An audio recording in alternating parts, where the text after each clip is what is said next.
سبحان اللہ و بحمدہ سبحان اللہ العظیم سبحان اللہ و بحمدہ سبحان اللہ العظیم سبحان اللہ و بحمدہ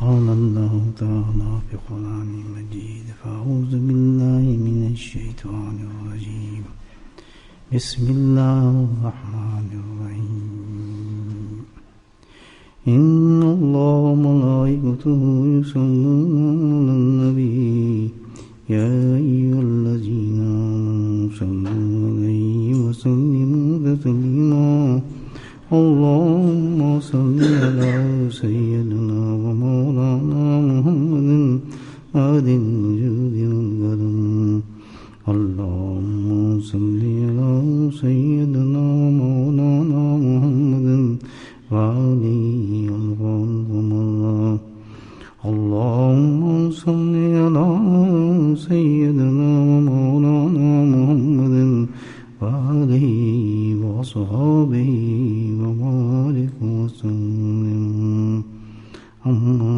بعد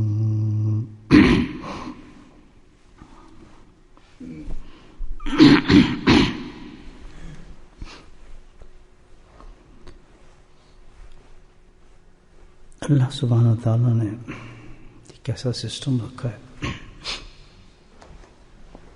کہ ہمیں ہر چیز کے دو رخ عطا فرمائے. زندگی ہے اللہ سبحانہ تعالیٰ نے اس کے بھی دو رخ دیے. زندگی کے بعد اگلا جہان جو شروع ہوگا ہمارا وہ موت ہے. اللہ سبحانہ تعالیٰ نے بھی موت کے بھی دو رخ دیے اور موت کے بعد قبر ہے. تو اس مقام پر بھی اللہ تعالیٰ نے دو رخ رکھے. قبر کے بعد حشر کا اللہ پاک نے حشر میں بھی دو رخ رکھے. اس کے بعد پل صراط ہے، پل صراط میں بھی دو رخ رکھے. پھر جنت ہے، جنت میں بھی دو رخ رکھے. اور جہنم ہے، جہنم میں دو رخ رکھے. زندگی میں دو رخ زندگی کے ہیں. ایک تو زندگی ایسی ہے کہ پریشانیاں، مصیبتیں، غیر اطمینانی، کمفرٹ نہ ہونا کسی چیز میں بھی. اور دوسرا رخ جو زندگی کا یہ ہے کہ بہت ہی بہترین زندگی، مطمئن زندگی. دو رخ ہے، تیسرا رخ ہے ہی نہیں زندگی میں. کسی سے پوچھنے دونوں میں سے ایک ملے گا. پہلا رخ جو ہے پریشانی کا، مصیبتوں کا، اس کے لیے یہ معیار نہیں ہے زندگی کا کہ دولت ہو یا مال ہو یا پیسے ہوں یا بہت کچھ دنیا کی چیزیں ہوں، عہدے ہوں تو آدمی خوشحال ہوگا. اس سے تعلق خوشحالی کا ہے ہی نہیں. کتنی قیمتی آپ بسترے پہ اور کمرے میں سجاوٹ میں خوبصورت بیڈ، خوبصورت کمفرٹیبل ہو، اگر دل خوش نہیں تو رات پہ خوش نہیں. ہزاروں کو آپ دیکھیں گے گولیاں کھاتے ہوئے، سلیپنگ پلس کھاتے ہوئے پریشانی کے عالم میں. تجوریاں بھری ہوتی ہیں لیکن پریشانی. تو گویا یہ جو پہلا رخ ہے پریشانی کا ہے، مصیبت کا، اس کا تعلق پیسے سے نہیں ہے یا غربت سے نہیں ہے. دوسرا اس کو زندگی کا ہے مطمئن زندگی، خوبصورت زندگی. وہ کیسی زندگی ہے؟ اس میں چاہے کچھ بھی نہ ہو، چاہے نہ دولت ہو نہ پیسے ہوں، کچھ بھی نہ ہو، لیکن زندگی بڑی مزیدار ہوتی ہے. بہت سکون سے انسان زندگی گزار رہا ہوتا ہے، کوئی پریشانی زندگی میں اس کی ہوتی نہیں. مطمئن، کیونکہ دل مطمئن ہے الحمدللہ. جب دل خوش ہوتا ہے ہر چیز خوش نظر آتی ہے، ہر چیز خوش نظر آئے گی، ویسے ہنسے گا. کیوں ہنس رہا ہے؟ پتہ چلتا ہے اس کا دل اندر سے خوش ہے. دل غمزدہ ہو تو ہر چیز روتی بھی نظر آتی ہے اس کو. دو رخ ہو گئے. تو ایک تو اتنی گندی زندگی، یہی زندگی ہے ایک انسان کی، اور ایک اتنی خوبصورت زندگی الحمدللہ، غم ہی نہیں اس کو کسی چیز کی. دو رخ. موت کے بھی دو رخ. ایک موت جو بتائی گئی ہے حدیث کے اندر ہے کہ سب سے سخت ترین لمحہ جو ہوتا ہے انسان کے لیے موت کا ہوتا ہے. ایک دنیا کو چھوڑ کے جب دوسری دنیا میں جا رہا ہوتا ہے، ٹرانسفر ہو رہا ہوتا ہے، اور ساری حقیقتیں آ رہی ہوتی ہیں، تو اس کا انجام بھی اس کی زندگی کے مطابق ہوتا ہے. جس طرح اس نے زندگی گزاری ویسے انجام ہوگا. اور سختی موت، نزاع موت بہت بڑا امتحان ہے انسان کے لیے. بڑے بڑے لوگوں نے اس کی پناہ مانگی. اللہ تعالیٰ ہمیں موت کا وقت آسان کر دینا. مرنے والے جو دیکھ رہے ہوتے ہیں ان کو نہیں پتہ ہوتا، لیکن جو مر رہا ہوتا ہے اس کی کنڈیشن وہی ہوتی ہے. بہت حدیثیں اس کو کس طریقے سے سختی سے جان نکالتے ہیں فرشتے. بڑے اس پر حدیثیں سنتے رہتے ہیں ہم لوگ. اور دوسری رخ موت کا، سبحان اللہ، ایسے ہے کہ جیسے گلاب کا پھول کس نے سنگا دیا اور روح نکل گئی. دور میں نہیں، کتنا فرق ہے دونوں میں. ایک کس طرح جا رہا ہے اور ایک اس طرح جا رہا ہے. دونوں انسان اس دنیا سے جا رہے ہیں. قبر آ گئی. قبر میں دو رخ اللہ نے بنائے. ایک قبر ایسی کہ جاتی بھیانک چیز، بند گلی، اور پھر اس کے بعد عذاب، استحی اور آگ اور برا حال. اور دوسرے انسان کے لیے وہی قبر جیسے گیا تو جنت کی کیاری. وہ تو حیران، یہ کیسے جنت کی کھڑکیاں کھلی اور آرام ماشاءاللہ کارپیٹ بچھے، روشنی چل رہی. وہ کہتے قبر ہے کدھر آ گیا. احترام، استقبال، بہت مزے. اور ایسے روحوں کو دیکھ رہے ہیں جو ترستا تھا زندگی میں دیکھنے کے لیے، جن کو الحمدللہ وہ نظارے وہ نظر آ رہے ہیں اس کو. جنت کے مکان دکھائے جا رہے ہیں کہ تیرا محل وہ ہے، آرام سے دیکھ. حدیث میں آتا ہے کہ اس کو ایک نو بہاتی دلہن کی طرح اس کو سلا دیا جاتا ہے. سو آرام کر، کیوں گھبراتی ہے؟ فرق دونوں میں، ایک کا حال کیا ہے عذاب واسطہ ہے مصیبتیں، اور دوسرے کا حال کیا ہے دو رخ. موت کے بعد حشر کا میدان. حشر میں دو رخ. ایک تو وہ ہوں گے الحمدللہ جو حشر کے میدان کے اندر بھی عرش کے سائے کے اندر بیٹھے ہوں گے، فیسٹ چل رہا ہوگا، مزے آ رہے ہوں گے الحمدللہ. نہ کوئی انتظار نہ کچھ. ایسی دنیا میں پہنچ چکے ہوں گے، مزے ہی مزے ہوں گے، کوئی گرمی نہیں، کچھ پتہ نہیں. عرش کا سایہ، عرش کا سایہ تو بہت بڑا مقام ہے. کیا لوازمات ہوں گے الحمدللہ. ہے حدیث میں دوسرا رخ کہ گرمی، اس کا کوئی ٹمپریچر تو یہاں بتایا ہی نہیں جا سکتا کہ کیا ٹمپریچر ہوگا. ہم بھائی نہیں ہمارے یہاں ٹمپریچر. ساری دنیا کی گرمی میں جمع کر لینا سورج کیا، وہ ٹمپریچر نہیں آئے گا تو اس حشر کے میدان میں ہوگا. اپنے اپنے پسینوں کے اندر ڈوبے ہوئے، کوئی نہ منہ تک، کوئی ناک تک، کوئی ہاتھ تک، بالکل ڈوبا ہوا اپنی پسینے میں. اور انتظار، حساب کتاب کے انتظار میں تڑپ وقت آئے. 500 سال گزر جائیں گے وہاں کے. کیسا زبردست وقت ہوگا. یعنی ایک تو عرش کے سائے میں اور دوسرا اس پوزیشن میں. دو رخ حشر کے بھی. تیسرا آگے اس کے بعد کیا ہے گا پلسرات. پلسرات میں دو رخ. سبحان اللہ. جو بال سے زیادہ باریک ہے، اندھیرا گپ ہے جہاں پر، اور تلوار سے بھی زیادہ، کئی تلواروں سے بھی زیادہ تیز ہے کہ بس گیا اور کٹا آدمی. تو وہاں پر الحمدللہ کچھ لوگ تو ایسے نظر آئیں گے آپ کو کہ بجلی کی کوند کی طرح جا رہے ہیں بھاگتے ہوئے اس میں سے. اور لائٹوں کے اندر وہ لائٹ پتہ نہیں کہاں سے آگے نکل، ربنا اتمم لنا نورنا واغفر لنا، وہاں سے لائٹ آ رہی ہے جسموں سے، ماتھوں سے، گھومتے جا رہے ہیں، بجلی کی گوند کی طرح نکل جائیں گے اسے۔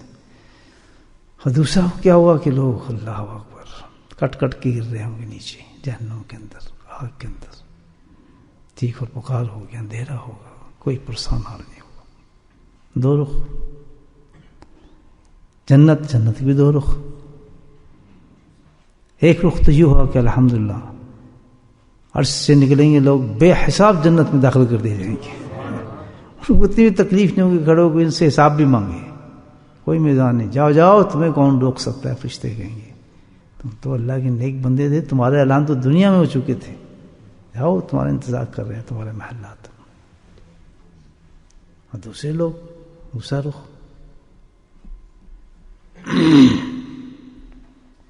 جنت میں جائیں گے لیکن اس وقت بس انسانوں کو آگ کے اندر پھینکا جائے گا، جہنم میں، جہنم کی آگ میں ان کو پاک کیا جائے گا، پاک کرنے کے بعد سزائیں جو ان کی دی جائیں گی، اس کے بعد پھر جنت میں جائیں گے۔ جنت کے دو رخ، جہنم کے بھی دو رخ۔ جہنم کے دو رخ کیا کہ ایک تو وہ لوگ ہوں گے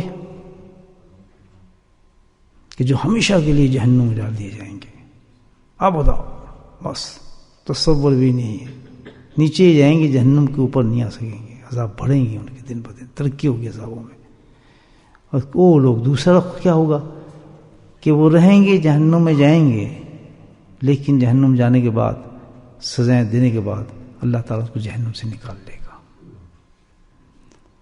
تو میرے بھائی دنیا سے لے کے زندگی سے لے کے آخرت تک اللہ پاک نے دو رخوں میں تقسیم کی ہے ہر چیز، اور چوائس ہمیں دیا، ان دو رخ میں سے جس رخ کو تم اختیار کرنا چاہو اللہ تعالیٰ تمہارے ساتھ ویسی معاملہ کر لے گا۔ اس کے لیے اللہ نے ہمیں پوری زندگی دی ہے، وسائل دیے ہیں، ہے نا، وقت دیا ہے، عقل دی ہے، شعور دیا ہے، صحت دی ہے، اور پورا ایک وقت دیا ہے یہاں کہ بس چوائس کرو اس میں جلدی اپنے لیے، دنیا سے ہی چوائس کر لو، یہیں سے سٹارٹ کرو کام تم اپنا۔ عقل مند لوگ سمجھ جاتے ہیں بھئی واقعی تو دو چیزیں ہیں، بالکل صحیح ہے اس میں، اور سارا اللہ نے بندے کو اختیار دیا۔ اب سوال یہ پتا کہ بندہ کیا کرے؟ سب سے پہلے تلاش یہ کیا جائے کہ دو ڈائریکشن، دو رخ پیدا کیوں ہوتے ہیں؟ کیا چیز جو اتنا جدا کر دیتی ہے انسان کو؟ دیکھیں نا کتنا فرق ہے دونوں میں، زمین آسمان کا فرق ہے۔ وہ کیا ایسی چیز ہے جس نے انسان کو دو حصوں میں تقسیم کر دیا؟ اگر پتہ چل جائے تو اس چیز کو ہٹا دے آدمی، الحمدللہ، بالکل صحیح بات ہے۔ کیا چیز ہے بھائی وہ جس نے انسان کو دو رخوں میں تقسیم کیا ہے کہ کیسا اور ایک کیسا؟ وہ ایک چیز ہے، صرف ایک، اس کو ہم ٹیکل کر لیں، اس کو پکڑ لیں، اس کے ساتھ اپنا معاملے کو صحیح کر لیں تو الحمدللہ پہلے رخ پہ انسان چلتا چلا جائے گا۔ بس یہ ہے آج کا پیغام، سن لیں آپ۔ وہ کیا چیز ہے؟ اس چیز کو کرنے کے لیے اللہ نے ہمیں یہاں دنیا میں چھوڑا ہے کہ جو لوگ اس کو کامیاب ہو گئے، جنہوں نے اس چیز کو سمجھ لیا اور اس کو کنٹرول کر لیا، اتنی سی بات ہے۔ اور جو لوگ بس ایسی، وہ پھر نہیں بچ سکتے، وقت ضائع کیا زندگی کا۔ تو وہ ہے کیا چیز؟ ایک ہی چیز ہے، اور وہ ہے گناہ۔ کیا ہے؟ گناہ ہی ہماری زندگی کو برباد کرتا ہے، گناہ ہی ہماری قبر کو برباد کرے گا، گناہ ہی ہمیں حشر کے میدان میں ذلیل کرے گا، گناہ ہی پل صراط پہ ہمیں ذلیل کرے گا، گناہ ہی ہے جو ہمیں جہنم میں بھیجے گا، گناہ ہی جنت میں ہمیں عذابوں کے بعد بھیجے گا۔ اگر ہم اس گناہ کو ٹیکل کر لیں، گناہ سے بچ جائیں، تو الحمدللہ دنیا سے لے کے جنت تک پتہ ہی نہیں چلے انسان گیا کدھر۔ اتنی سی بات ہے، بات چھوٹی ہے لیکن بہت موٹی ہے، ایسے ہی نا۔ گناہ کس کو کہتے ہیں؟ گناہ کی کیا ڈیفینیشن ہے تاکہ پتہ چلے؟ گناہ کی ڈیفینیشن ہے اللہ کی نافرمانی۔ جو بھی اللہ کی نافرمانی کی جائے وہ کیا بن جاتا ہے؟ گناہ بن جاتا ہے۔ نافرمانی کیا؟ وہ کیا چیز ہے کہ اللہ سبحانہ تعالیٰ نے کسی چیز کرنے کا حکم دیا ہے، ہمیں کرنے کا حکم دیا ہے، ہم نہیں کر رہے. اللہ سبحانہ تعالیٰ نے کہیں ہم گناہ بن گیا نا، اللہ تعالیٰ نے کرنے کا حکم دیا اور ہم نہیں کر رہے. اللہ تعالیٰ نے ہمیں کسی چیز سے روکا ہے کہ نہیں کرنا، اب وہ ہم کر رہے ہیں.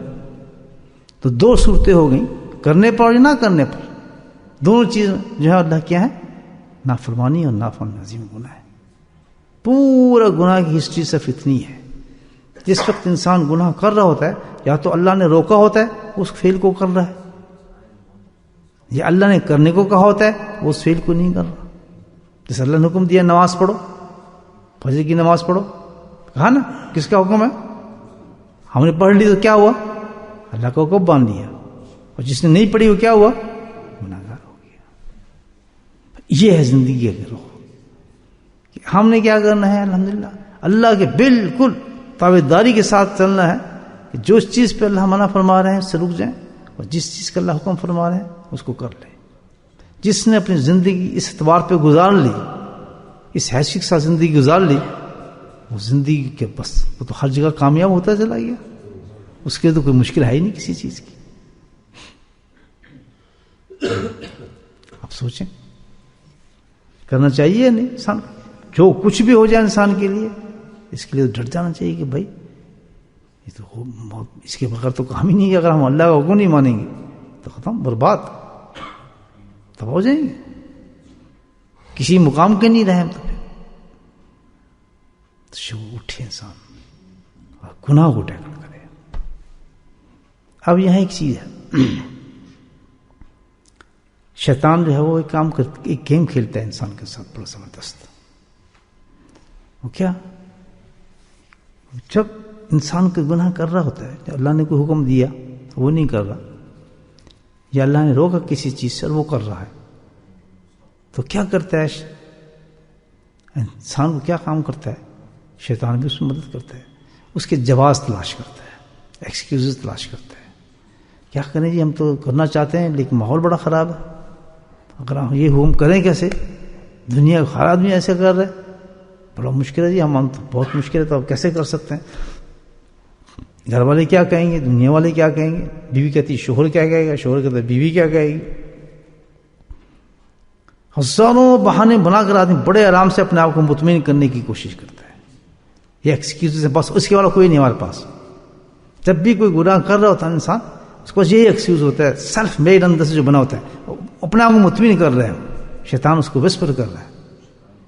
وسپر ہوتے ہیں شیطان کے، بڑے عجیب طریقے سے کرتا ہے. ابھی میاں بیوی بیٹھے ہیں ٹھیک ٹھاک ہے، وہ آئے گا وسپر کرے گا خامد، اس کے خامد کے ذہن میں کچھ، اور بیوی کے دل میں پرانی بات نکالیں گے. بالکل ٹھیک ٹھاک بیٹھے ہیں، کھانا کھا کے چائے پی رہے ہیں، یہ وسپرنگ کرتا ہے. وہ اس کو پرانی یاد بات لائے گا بیوی کو، چی تھا فلاں تھا، اور پھر اس کا دماغ گھومنا شروع ہوگا، تھوڑا سا خوب تیار کر دے گا اندر ہی اندر اس کو. ادھر سے یک دم بیٹھے بیٹھے تھوڑے دیر بعد لڑائی کا پنڈا شروع ہو جائے گا. ادھر سے پوائنٹ نکلے گا، اس کو بھی تیار کر لے گا، تو بھی تیار کر لے گا. اس کو سمجھنا ہے. یہ وسپرنگ ہوتی ہے نا شیطان کی، ذہن کے اندر جو گھومتی ہے، اس پہ توجہ نہ دے آدمی بالکل. اور جو وسپرنگ آئے اس کے اگینسٹ چلے. تو خیالات آ رہے ہیں نا، یہ ہے فلاں، کسی کے خلاف دشمنی آ رہی ہے، فوراً اس کے اگینسٹ چلے، کیونکہ وہ خود نہیں ہے. وہ کون ہے؟ وہ شیطان ہے. جی کام کرے، ان الشیطان ینزغ بینہم. اس طریقے سے شیطان جو دو بھائیوں کے اندر کیا ہے؟ اختلاف پیدا کرتا ہے. اگر اس پہ آدمی سوچ لے تھوڑا سا کہ یہ میں نہیں ہوں بلکہ کیا ہے، یہ وسپر کر رہے ہیں. ایک آدمی کچھ نہیں کیا، اس کے کان وسکر ہے، دیکھیے یار تیرے خلاف ایسی بات کرتا ہے، یہ تیرے کاروبار کو پسند نہیں کرتا، یہ بالکل ٹھیک نہیں ہے یار، یہ تجھ سے دشمنی کرتا ہے، یہ ایسے کرتا ہے. اس کا چہرہ لال ہونا شروع ہو جائے گا خود بخود. اتفاق سے پھر دوسرے آدمی کے منہ سے ایسی بات کو نکلا دے گا، وہ پکی ہو جائے گی بات کی، یار ہماری تیری دشمنی ہے. وہیں جھگڑے شروع ہو جائیں گے، قتل غارت شروع ہو جائے گا. حالانکہ بات کچھ بھی، بعد میں پچھتاتے ہیں کہ ہوا کیسے، ہمیں تو کرنا ہی نہیں چاہیے تھا ایسے. غصہ دلا دے گا. وسپرنگ. شیطان نے اتنے زبردست کام کیا انسان پر، وسپر کیا اس کو سیلف ایکسکیوز دے دی. اس نے کہا نہیں ماحول ایسا ہے، ہم کیسے کر سکتے؟ نہیں جی بہت مشکل ہے، ہم تو کر ہی نہیں سکتے. ہوا ہی نہیں. لیکن ایک بات یاد رکھو، لا یکلف اللہ نفسا الا وسعها. اللہ سبحانہ تعالیٰ نے کوئی کام بھی، کوئی حکم احکام بندے کو ایسا نہیں دیا جو اس کے لیے مشکل ہو. عشاء کی نماز مشکل ہو جاتا ہے، فجر کی مشکل ہے، تو آپ تہجد مشکل نظر آتی ہے آپ؟ صبح کا ذکر مشکل نظر آتا ہے؟ روٹین ہے نا بالکل. جیسے ابھی آپ آگے روٹین میں آ گئے نا, بیٹھ گئے نا ذکر میں. اب جو نہیں آئے ہزاروں بہانے, ان کو اتنا مشکل نظر آئے گا جیسے 7 سمندر پار کر کے اسے نماز پڑھنے آنا ہے. صبح کا اٹھنا اس کے لیے اتنا بڑا پرابلم نظر آئے گا کہ تو کچھ اسے کرا لو, لیکن صبح جو اس کی آنکھ جو ہے وہ کھل نہیں پائے گی.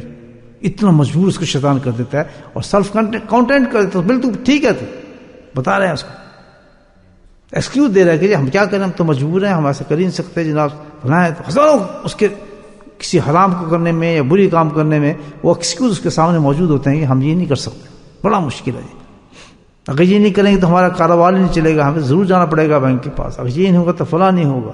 ہزاروں ایکسکیوز کے سامنے ڈھیر لگا دے گا اور اس کو حرام کی زندگی گزارتا ہے, گناہ کراتا ہے. اس گناہ سے کیا دوسرے رخ پہ انسان چلا جاتا ہے. تباہی دنیا میں, قبر میں اندھیرا, ہر جگہ پہ لعنت لعنت لعنت لعنت. ہے تو مشکل کام اس چیز کو کرنا.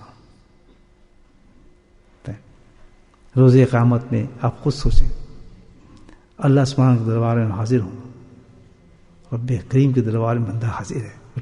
ٹرک مار سکتے ہیں آپ, چکر چلا سکتا ہے. میں اور آپ یہ بات کریں گے ان سے, اللہ تعالیٰ سے, لگا تم نے کیوں گناہ کیا؟ میں کہتا بڑا مشکل تھا, ماحول ایسا تھا, دنیا کا یہ ماحول تھا, سب کر رہے تھے, میں نے بھی کر لیا, کیسے کرتا جی, یہ چیز مشکل تھی, مشکلیں بتائے گا, یہ چیزیں بتائے گا. کر سکتا ہے آدمی؟ بتائیں. اللہ کے پاس جواب ہوگا کہ بڑا زبردست. اس کو کہیں گے اچھا تو یہ بات کر رہا ہے. کوئی چیز ایسی چھوڑی ہی نہیں اللہ تعالیٰ کہے گا کہ جس کا حل میں نے تمہیں نہ دیا ہو. جب یہ بات تھی ایسی جس چیز میں تو گھرا ہوا تھا اور تجھے شیطان نے لپیٹا ہوا تھا, تو اس سچویشن کا میں نے انتظام کیا تھا.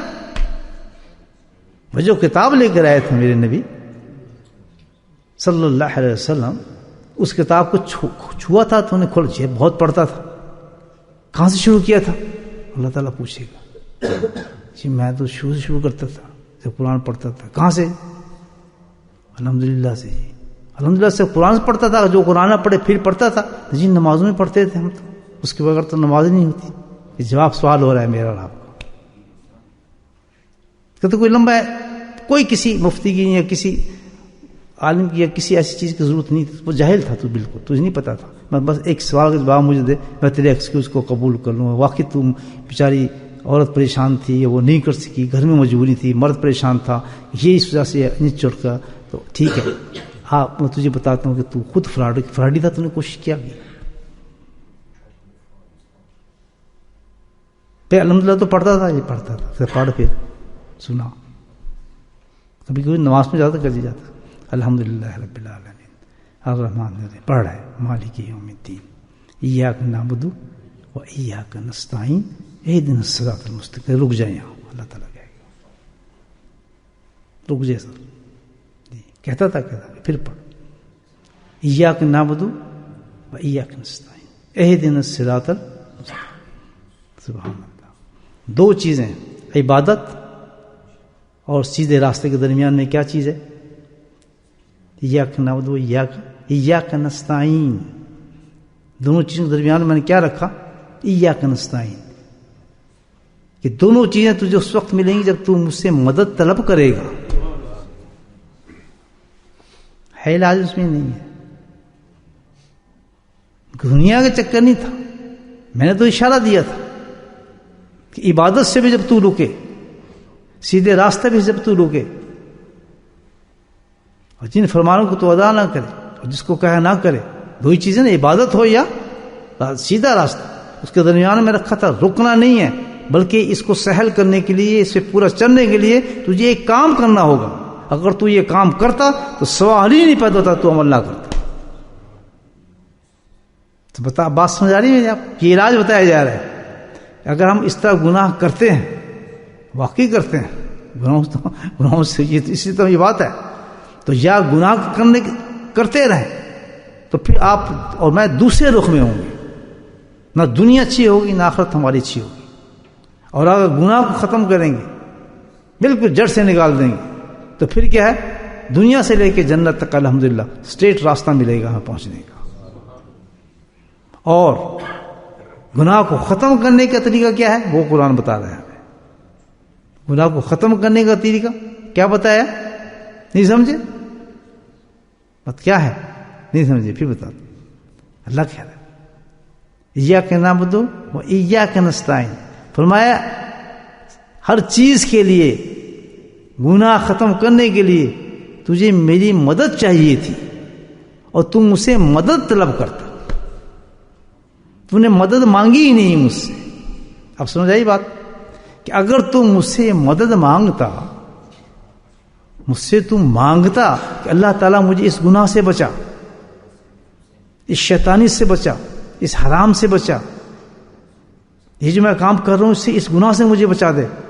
اگر تو گڑ گڑا کے میرے پاس آتا اور تم مجھ سے مانگتا تو میں نے تو کہا ہے، قرآن میں کہا ہے کہ جو بندہ مجھ سے مانگتا ہے میں خود آ کے دیتا ہوں اس کو. اور وہاں تجھے دکھاتا ہوں اللہ تعالیٰ کے دیکھ کروڑوں ہاں انسان میں تجھے دکھاتا ہوں ایسے اس گناہوں کے اندر لت پت تھے. جب انہوں نے مجھ سے مانگا، مدد مانگی، بچا، تو دیکھ ان کو میں کتنے بڑے بڑے اولیاء اللہ کے مقام عطا فرمائے. شرابوں سے نکالا، حرام کاریوں سے نکالا، زناؤں سے نکالا، بدکاریوں سے نکال کے دنیا کے سامنے ایک میں نے اپنا دوست اور اولیاء اللہ کے حساب سے ان کے سامنے رکھ دیا. کیوں کہ انہوں نے مانگا تھا مجھ سے. میرے بھائیو، گناہ چھوڑنا مشکل نہیں ہے. گناہ چھوڑنا مشکل. نمبر 1 وجہ یہ ہے کہ ہم اللہ تعالیٰ سے کہتے نہیں ہمیں گناہ چھوڑا دیں. اب یہاں ایک نقطہ آپ کو بتاتا چلا، صوفی کی منزل ہے جی. ہم تو کہتے ہیں دعا مانگ رہے ہیں، وہ دعا ہے کیا؟ رٹے کی دعا ہے. مولوی صاحب دعا مانگ رہے، ہمیں کچھ پتہ نہیں، آمین آمین، یہ دعا مانگ رہے ہیں. کرتے ہیں نہیں کرتے؟ بلکہ بعض تو دیکھتے ہیں ادھر دیکھ رہے ہیں، جلدی سے ابھی انہیں پوری نہیں پڑی، چھٹ نکل کے صفوں سے نکل بھی گئے. یہ دعا ہے؟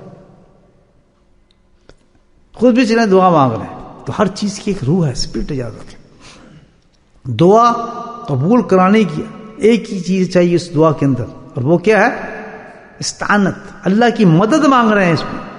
دعا کیا ہے؟ اللہ کی مدد. مدد سن لیں، دعا اور مدد میں بڑا فرق ہے. ہم نے مدد کبھی نہیں مانگی، دعا مانگتے رہتے ہیں.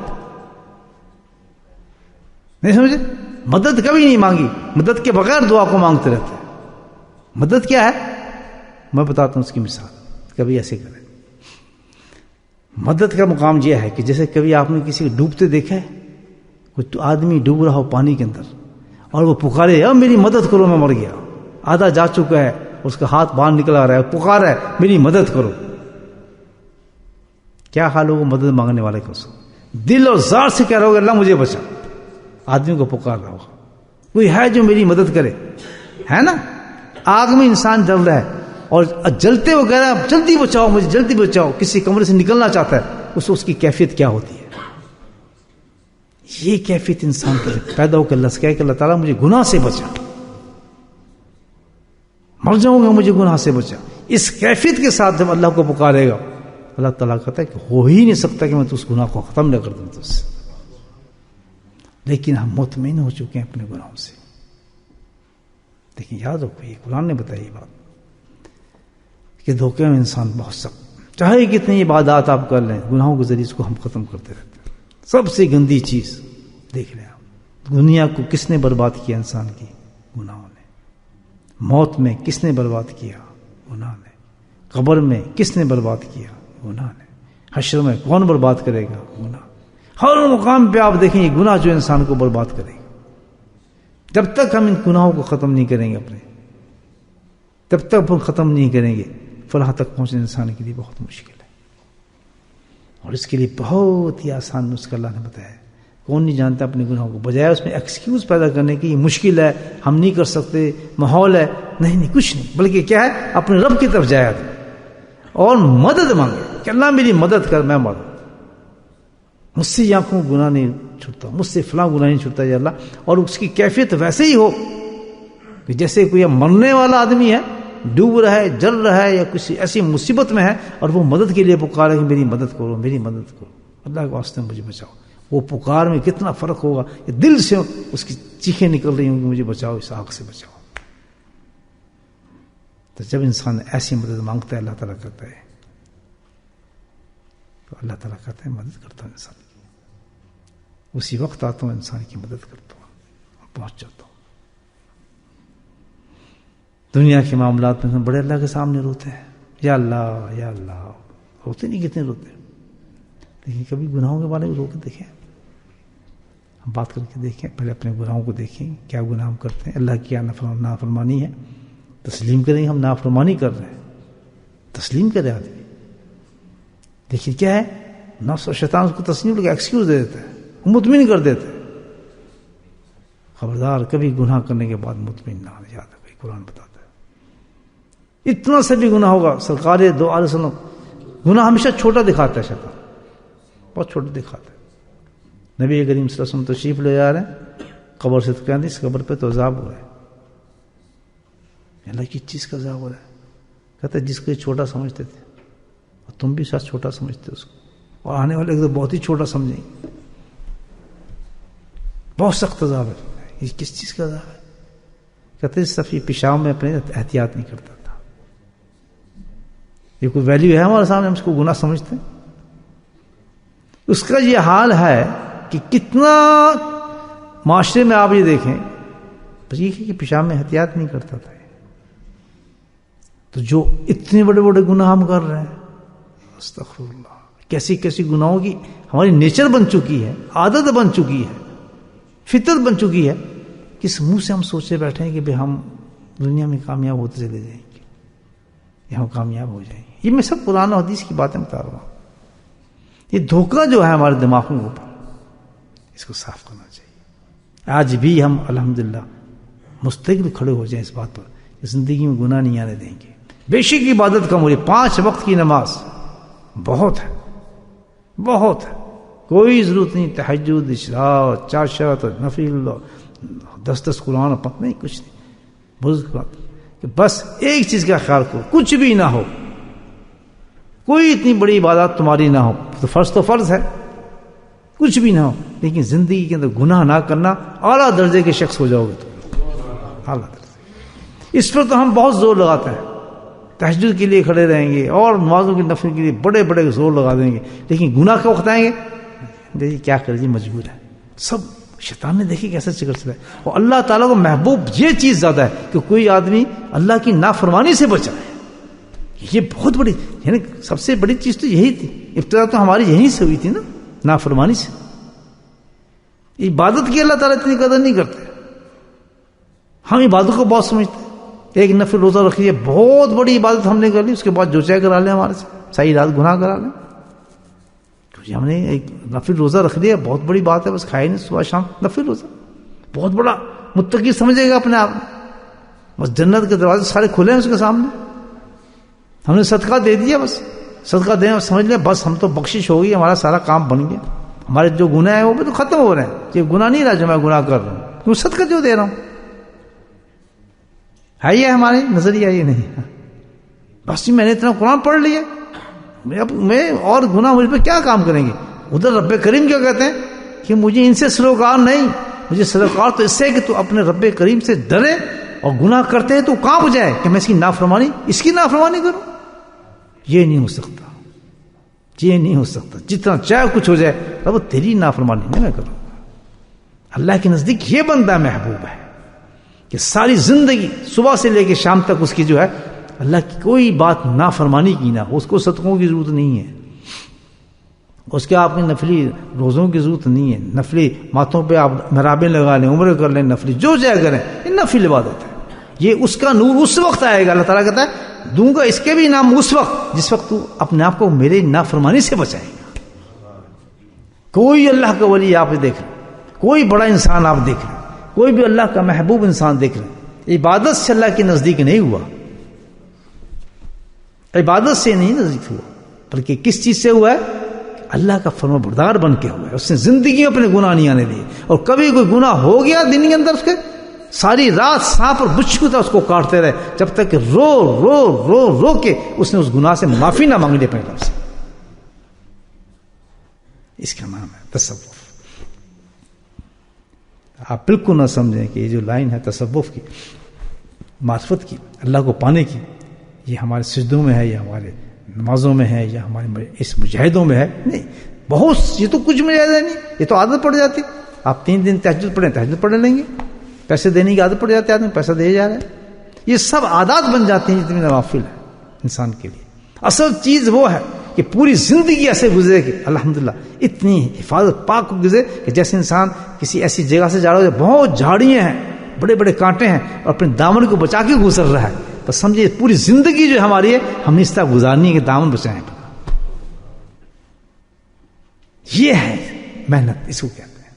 اس کو محنت نہ سمجھ جائے گا اتنے ہزار ہم نے تسبیح کر لی, اتنے ہزار ہم نے فلاں کر لی. نہیں, آج بھی ہمارا یہ حال ہے. آپ ساتھ کی میں دیکھتا رہتا ہوں حوال بھی, اپنے بھی میرا بھی یہ حال ہے, سب کا ایک ہی حال ہے کہ ادھر تو الحمدللہ بہت اچھا معاملہ ہوتا ہے, لیکن ابھی تک میں نے ایسے لوگ دیکھے ہیں کہ 30-40 سال سے میرے ساتھ ہیں, ایک گناہ ابھی تک ان سے نکل نہیں رہا, غیبت کا گناہ نہیں نکلا. الحمدللہ آئی اپریشیٹ کہ انہیں اتنا احساس تو پیدا ہو گیا کہ اس گناہ سے لڑ رہے ہیں, وہ اپنا فائٹ تو کر رہے ہیں, لیکن کروڑوں ملین لوگ ایسے جو فائٹ بھی نہیں کرتے, اس کو گناہ ہی نہیں سمجھتے.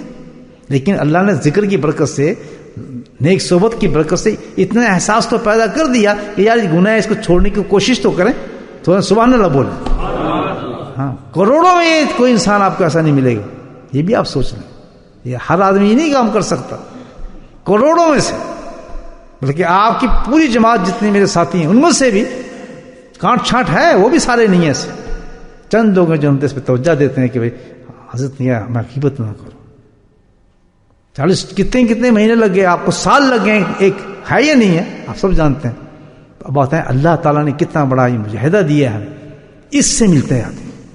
اس میں اسٹرگل بھی جو انسان کر رہے ہیں, کوشش بھی جو انسان کر رہے ہیں بچنے کی, الحمدللہ وہ بھی قابل تحسین ہے کہ انہوں نے اس کو گناہ سمجھ لیا ہے. نفس کے چکر میں نہیں آ رہے کہ یا مجبور ہے, دنیا میں نہیں, ہم نہیں کر سکتے فلاں. اسی طرح سارے گناہ کو انہوں نے سمجھ لیا. جب تک آپ یہ سنت کا لباس نہیں پہنتے تھے بس دھوکے تھے نا, لیکن آپ نے الحمدللہ مجاہدہ کیا ہے. اللہ نے ہمیں اور مجھے آپ کو یہاں تک پہنچایا. ایک سسٹم آ گیا زندگی کے اندر. یہ کس لیے ہے؟ ہم نے کوشش کی, اللہ سے مدد مانگی اس چیز کی. تو یہی ہے کہ اللہ تعالیٰ کہتا ہے تم فکر نہ کرو, گناہ کو جتنا بڑا بھی گناہ ہے تم میرے سے مدد مانگ کے دیکھو, میری طرف جھکو اور پکارو. جتنا نہیں چھوٹ رہا خود کوشش چھوڑ دو, پہلے رو میرے آگے, ایسے ہی جیسے انسان مر رہا ہوتا ہے اور مدد مانگ رہا ہے, اللہ مجھے بچا. ایسے رو کے تہجدوں میں دعا مانگو, ذکر کے بعد اللہ تعالیٰ خدا کے واسطے اس کے وسائل پیدا فرمائے, گناہ میرے دل سے نکل جائے, انشاءاللہ نکال دیں گے اللہ پاک. بات سمجھ آ رہی میری؟ تو اس کے بغیر چارہ نہیں چلے گا دوستو. یہ جو ہے ایک رخ جو ہم نے اختیار کیا ہے کہ بس عبادت کرتے رہو اور سب کچھ ہے, صدقات دے دو, نفل حج کر لو, عمرے کر لو, فلاں کر لو, یہ کر لو, یہ تو الحمدللہ گریٹ, اس میں کوئی شک نہیں. بہت بڑا فضل ہے اللہ کا, یہ بھی فضل ہے. لیکن یہ ایسے ہی ہے کہ جیسے سب کچھ آپ نے دولت کو کسی بوری میں ڈال کے نا لاک کر دیا ہے اور پھینک دی ہے. یہ ساری عبادت سب بند پڑی ہے, بالکل بوری بند ہے. جب بوری کا دروازہ اوپر سے کھلے گا تو پھر پیسہ نکلے گا, تو پھر مزہ آئے گا نا, انسان خرچ کرے گا. نہیں فی الحال تو جا کر ہم بوری بند کر کے اس کونے میں رکھ دیں تو پیسے کیا فائدہ ہے, خرچ ہی نہیں ہو رہا. اسی طرح سارے جو ہم عمل کر رہے ہیں وہ بوری میں بند ہے. کہیں ہم گناہ سے بچ گئے تو بوری کھل جائے گی الحمدللہ ایک دم. ساری عبادت نور بن کے ایسی زندگی ہمارے آ جائیں گی. کام تو آئیں گی, ہم نے خود ہی اس کو ایک کونے میں رکھا ہوا ہے, ڈبے میں ڈالا ہوا ہے. تو زور کدھر لگانے ہم نے, مجھے بولو, گناہوں کی طرح. گناہ کسی کو چھوٹا سمجھنا گناہ تو ہے ہی نہیں, تو بات ہی نہیں ہے. بس کام کیا کرنا ہے گناہ چھوڑنے کے لیے, کیا سمجھے آپ؟ مدد. بس ایاک نعبد و ایاک نستعین. چاہے عبادت کے چکر میں ہیں یا سیدھا راستہ چاہتے ہیں, دونوں کے لیے اچھی عبادت چاہتے ہیں اور سیدھا راستہ چاہتے ہیں, تو کیا مانگے؟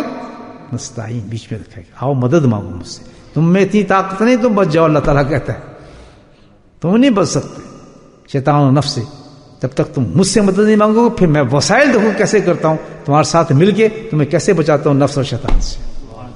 اس کی بڑی مثالیں ہیں, آپ کو مثالیں دینا شروع کرو تو الحمدللہ کہ کس طرح اللہ تعالیٰ سے انسان کو گناہ سے بچا لیتے. لیکن اب ہم یہ کہیں ہم مانگتے ہیں دعائیں, وہ میں نے آپ کو بتا دیا یہ دعا نہیں ہے. دعا تو وہ ہے جس کہ پتہ چلے کہ واقعی ہم دل سے پریشان ہیں اس گناہ سے اور ہم چھوڑنا چاہتے ہیں. اس کو نہیں چھوڑیں گے, یہ آخرت کے لیے دنیا سے لے کر آخرت تک آپ مطمئن نہیں رہ سکتے. نہ دنیا میں مطمئن رہیں گے, نہ قبر میں ہم مطمئن رہ سکتے ہیں. کسی مقام پہ بھی ہمیں اطمینان نہیں ملے گا. ایون جنت میں بھی جب ہی جائیں گے, جب دوزخ کے اندر آگ کے اندر جل کے ان گناہوں کو ختم کر کے اللہ تعالیٰ پھر ہمیں جنت میں بھیجے گا.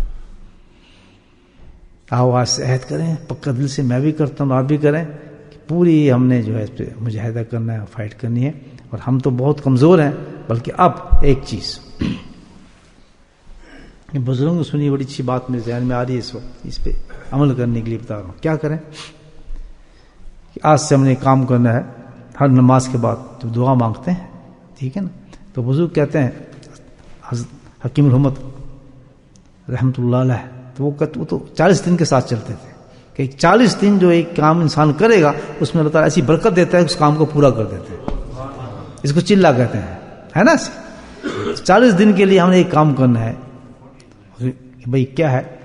ہر نماز کے بعد ہم نے اللہ تعالیٰ سے یہ دعا مانگنی ہے. وہ والی دعا نہیں مولانا والے کی، وہ بیچارہ اپنی دعا مانگ رہے ہیں، آپ اسے بھاگے جا رہے ہیں.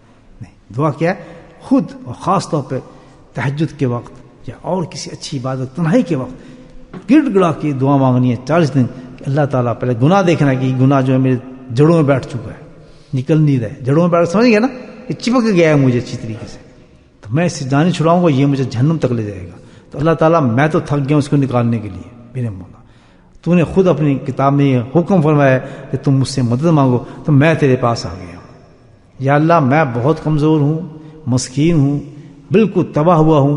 اگر میں آپ کے حوالے دوں نا، واللہ باللہ عبد القادر جیلانی، شیخ سعدی، شیخ رومی، شیخ نظامی اور کلیر پیر، ان کے میں نے دعائیں پڑھی ہیں. آپ سمجھ نہیں سکتے وہ کس مقام پہ اللہ سے التجا کر رہے ہوتے تھے.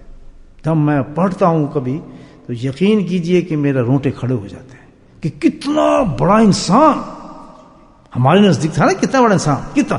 اور اللہ جب وہ اللہ سے مانگ رہے ہوتے ہیں، استدعا کر رہے ہوتے ہیں اپنے گناہوں کے لیے، آدمی حیران ہو جاتا ہے کہ زندگی میں تو نے بھی کبھی یہ کام کیے؟ کسی برتے میں تم سمجھتے ہو کہ تم بخشے جاؤ گے؟ یعنی ایسی دعائیں ہیں ان کی، آپ تصور نہیں کر سکتے.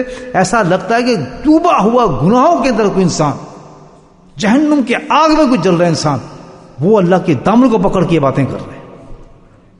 خدا کی قسم، عبد القادر جیلانی، شیخ سعدی، اتنے بڑے بڑے انسان، آپ حیران ہو جن کی دعاؤں کو پڑھیں گے. دعائیں مانگی کیا ہیں؟ ہم نے تو آج تک کہا ہی نہیں بات. ہم تو بڑے پھنے کھائے ہیں اپنے لیے، ہم تو بھائی ذاکر ہیں، ہم تو بڑے ماشاءاللہ صدقہ دینے والے ہیں، ہم تو فلاں کرنے والے ہیں. یہ سب شیطان ہے. میں نے کہا نا، شیطان کی وسوسے میں کبھی نہ آنا. یہ سارے وسپرز ہیں. جیسے دو آدمیوں کو لڑا دیتا ہے، میاں بیوی کو منٹ میں لڑا دیتا ہے. تو یہ تمہیں ہمیں کیا کر رہا ہے؟ یہ ڈاؤچ دے رہا ہے. یہ ڈاؤچ ہے، بالکل اس کے ساتھ نہ چلو. بلکہ کہو کہ سب بدترین گناہ گار ہیں. جب تک اپنے مالک کے آگے ہم ننگے نہیں ہوں گے، کپڑوں کو اتار کے چیخیں گے نہیں، جب تک ہمارے ہاں کوئی بنے گی نہیں، ہمارا کوئی بات ہی نہیں بنے گی. اور میں نے مثالیں دی ہیں آپ ساتھ کے، خدا کی قسم کس دن میں دعا آپ کے سامنے پڑھوں گا ان کی، آپ حیران ہو جائیں کہ اتنا بڑا آدمی یہ دعا مانگ رہے ہیں. اس طرح گڑ گڑا کے اللہ سے کہہ رہے ہیں کہ بالکل ختم ہوتا ہے جیسے انسان ہے ہی کچھ نہیں اس کے پاس. یہ لفظ ہوتے ہوتے کتنے دل سے نکل لی ہوں یہ باتیں، کہ وہ اس مقام پر تھے کہ میں رب کریم کے سامنے کھڑا ہوں اور میں بچ ہی نہیں سکتا کسی طریقے سے. میں کیسے موت سے بچوں گا، کیسے قبر کا مقام آئے گا، کیا کیا حالات آنے والے ہیں ہمارے ساتھ، کیسی کیسی چیزیں آنے والی ہیں. لوگ مرتے ہیں تو منہ کس طرح دنیا سے جا رہے ہوتے ہیں لوگ، اور سب ان کی عیاشیاں ختم ہو جاتی ہیں کہ اتنا بڑا آدمی تھا، اتنا بڑا آدمی تھا، اور چند گھنٹے کے بعد وہ آدمی بالکل مٹی کا ڈھیر بنا ہوتا ہے. بڑے بڑے انسان آپ دیکھ رہے ہیں کس طرح دنیا سے جا رہے ہیں، کوئی بڑا نہیں. کامیاب ترین انسان وہ ہے جو اپنے گناہوں کو دھو کے اس دنیا سے چلا گیا. یہ ساری محنت جو ہے بھائی، ذکر کی، اذکار کی، ملنے کی، ہم جو بیٹھنے کی، ساری یہ ہے کہ ہم اللہ کی نافرمانی سے بچیں. ورنہ یہ عبادت بھی ضائع ہو جائیں گی، ہماری رات کا جاگنا بھی، سب کچھ ختم ہو جائے گا. ایک نافرمانی بس سوال ہی پیدا ہوتا ہے، اور جو نہیں ہو رہی اس کی استطاعت ایسی کرنی رو رو کہ اللہ تعالیٰ میری ناپاکی سے. ایک جگہ پہ تو عجیب بات کہی انہوں نے کہ اللہ یہ میری ناپاکی اور میری ہی گناہوں سے جو سزا مل رہی ہے ساری دنیا کو، میری وجہ سے مل رہی ہے. زلزلے آ رہے ہیں پانی میں مجھے اٹھا اس دنیا سے، مجھے ختم کر. ہمیں کبھی احساس ہوا اس چیز کا؟ کبھی نہیں کہ ہم اتنے گناہ گار ہیں، کتنے گناہ ہم کرتے ہیں، کیسے اللہ ہمیں روٹی دیتا ہے، ہم کھا رہے ہیں. وہی ہم چوڑے ہو گئے ہیں، چوڑے ہو گئے ہیں، بس اللہ کے رزق کھا کھا کے بہت اپنے آپ کو سمجھنے لگے ہیں. بس 5 وقت اس نے کرم جو کر دیا نا ہمارے بھی تھوڑا بہت عبادت کا، اس کا احسان ہے. اس احسان کا تو بدلہ ایسا ہونا چاہیے کہ ہم اپنے رب کو کبھی نافرمانی جاہیں ہی نہ. اور یاد رکھیں کہ یہ اللہ تعالیٰ کی آزمائشیں ہوتی ہیں. استناد مانگیں گے اللہ تعالیٰ سے. ایک ایسا موقع آ رہا ہے نافرمانی کا ہمارے لیے، بہت زبردست موقع نافرمانی کا آ رہا ہے. ابھی ہمارا امتحان آ رہا ہے کہ یار یہ تو ہے نافرمانی اللہ کی، یہ تو گناہ بن جائے گا. اور دوسری طرف بہت بڑا ایک مسئلہ آ رہا ہے کہ اگر تم نے یہ کر لیا تو بس تم تباہ ہو جاؤ گے، تو یہ دنیا تو گئی، پھر تیرا تو فنا تو گیا. یہ امتحان ہے. تو فوراً اللہ سے مدد مانگو. اللہ تعالیٰ سخت ترین نفس مجھے گھیرے ہوئے ہے. یاد رکھ حضرت یوسف السلام نے کیسی دعا مانگی تھی آپ دیکھیں. جب انہوں نے دیکھا میں نبی، سب کچھ، سب معاملے ختم ہو گئے، تو پھر دروازے بند ہو گئے، سب کچھ ہو گیا، تو قرآن بتاتا ہے تو پھر ایک دم اللہ کی طرف گیا، اللہ تعالیٰ بچا مجھے، میں گیا. سبحان اللہ. کتنی بڑی بڑی مثالیں اللہ پاک دے. کہاں گیا نبی؟ اللہ کی طرف. کہ سب وسائل کے ختم ہو چکے ہیں اس وقت، کوئی ایسی چیز نہیں، لیکن مجھے امید ہے مولا کہ اگر میں نے تجھے پکار لیا تو سب چیزوں کو ختم کر دے گا. کیسی مثال قرآن دے رہا ہے کہ تم پکارا مجھے. اللہ کہتا ہے میں اپنے بندے کی مثال دے رہا ہوں. کس نے ان دروازوں کو کھولا، کس نے ان کو بچایا، کیسے نکالا میں نے اپنے نبی کو وہاں سے. وہ تو قید ہو چکا تھا، پھر وہ خود بھی کہنے لگا اللہ میرا نفس گیا، بچا مجھے. یہی ہے جب ایسی ہو تو فوراً کدھر جائے آدمی؟ بچا میرا مولا، میں مر گیا، بس میں جا رہا ہوں گناہ کی طرف، ڈوبا میں، گھیر رہا ہے مجھے شیطان اور نفس، مجھے دنیا کے اندر میں بس ڈوب رہا ہوں. لالچ آ رہا ہے میرے دل میں، بدماشی آ رہی ہیں، گناہ کی طرف بالکل جا رہا ہوں. یہ نکلے گا نہیں گناہ، بہت دلاسے دے رہے، اب کر لے بعد میں دیکھی جائے گی، پھر میں تجھے بچا لوں گا. بالکل نہیں مانو اس کی بات، کیونکہ جب اللہ سے مدد مانگو گے تو جو چیز ہم اس گناہ کو چھوڑنے کے لیے چھوڑ رہے ہیں، اس جو نقصان ہو رہا ہے، اللہ اس سے زیادہ ہمیں نفع دے دے گا. اللہ کبھی کسی نقصان دینے والا تو نہیں نا، بدلہ مل جائے گا اس کو. ہم سب اسی زندگی کے ساتھ زندگی گزار رہے ہیں دوستو. نہ کوئی یہ بالکل ٹھوس رہے ہیں کہ یار ماحول خراب کرتا ہے، دنیا خراب کرتی ہے، فلاں خراب کرتا ہے، یہ خراب کرتا ہے. کوئی چیز بھی نہیں اللہ سے بڑی. سب سے بڑا اونچا بولو ختم. کوئی ماحول، کوئی جگہ، کوئی ایسی چیز نہیں کہ ہم اس کو بہانہ بنا کے بیٹھ دیں. جہاں بھی جاؤ، جس طرح بھی جاؤ، جو بھی کرو، اللہ کو پکار لو، وہی ماحول بنا دے گا، اسی وقت ماحول بنا دے گا، سب چینج کر دے گا. کرتے ہیں وعدہ سب بھائی انشاءاللہ. بس یہ اب سمجھ گئے ہوں گے تھوڑا نقطہ. ہمارا کام کیا ہے؟ عبادت نہیں بلکہ کیا ہے؟ گناہوں سے بچنا. یہ سب سے بڑی عبادت ہمارے لیے ہے. جس نے یہ عبادت کر لی سبحان اللہ، اس کے لیے خوشخبریاں آئیں قرآن کے اندر. خوشخبریاں. بس آنکھ تو بند کر، دیکھ تیرے لیے بہاریں کیسے آتی ہیں. الحمدللہ کیسے تجھے لے کے جاتا ہوں، کیسے فرشتے تجھے اٹھائیں گے موت کے بعد، کیسے تیرے کفن کو لپیٹیں گے، کیسے خوشبو لگائیں گے، کیسے قبروں کو سجائیں گے، کس طرح سے وہاں کیسے کیسے فرشتے اتریں گے. اور کیا کچھ غم نہ ہوگا نہ فکر. ہے نا قرآن میں اللہ تعالیٰ نے لا خوف ولا هم يحزنون. کون سا غم ہے، کون سا فکر اللہ تعالیٰ نہیں ہوتا انسان کو. ان لوگوں کے لیے الحمدللہ جو گناہ کو چھوڑ دیتے ہیں، اللہ کے دوست بن جاتے ہیں. اللہ کہتا ہے کوئی غم ان کو فکر سب نکال دیتا ہوں ان کے دلوں سے، کسی قسم کا کوئی غم نہیں رہتا، خوشحال رہتے ہیں یہاں سے لے کے جنت تک. اللہ کے فضل. اللہ پاک ہمیں توفیق نصیب فرمائے.